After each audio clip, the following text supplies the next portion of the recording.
ago, talking about what you learned from the Fort Lauderdale airport shooting 13 months ago. Take a listen.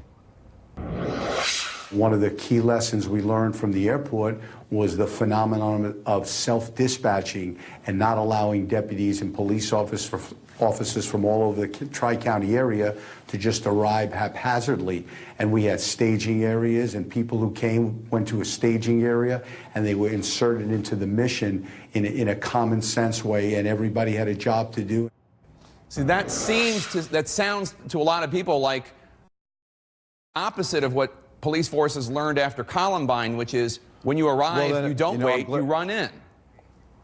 I'm glad you asked that question. Jake, you're completely talking apples and oranges, and I'm glad you brought that up. When we have a horrific incident of any magnitude, and the incident is over, and people are arriving to help, and we know we have 5, 10, 12 hours of work to do, we have our deputies, police officers, firefighters go to staging areas so we can insert them in a clear and concise manner into the scenario, into the event. An active shooter is completely different. As people were coming to the airport, we didn't have an active shooter. He was already in custody 72 seconds after the event. This is an active shooter. We push to the entry, to the killer. We get in and we take out the threat. Completely different set of circumstances, Sheriff, Jake. when did you find out that Deputy Peterson had not gone into the building? How soon after the shooting did you know that?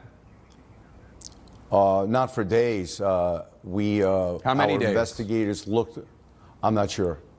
Because you spent much of the Wednesday night town hall on CNN with the entire Stoneman Douglas community, students and teachers and parents, attacking the NRA, saying that police need more powers, more money to prevent future tragedies. You didn't disclose any of this to the crowd then, the Stoneman Douglas high school community.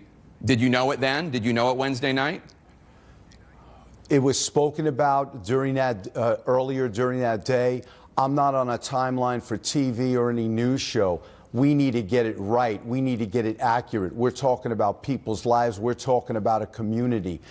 We need to corroborate. We need to verify. And once we did the next day, and I looked at the tape, and I was 100% certain that it happened the way I was told about. The investigators initially told about. I didn't even release it right that second. You didn't look at the video? It was 1 week after the shooting. You hadn't looked at the video yet?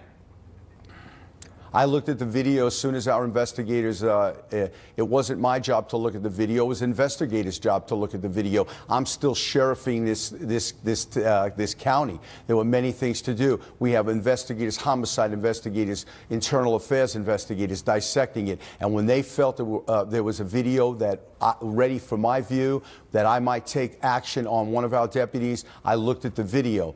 And let me add this, Jake.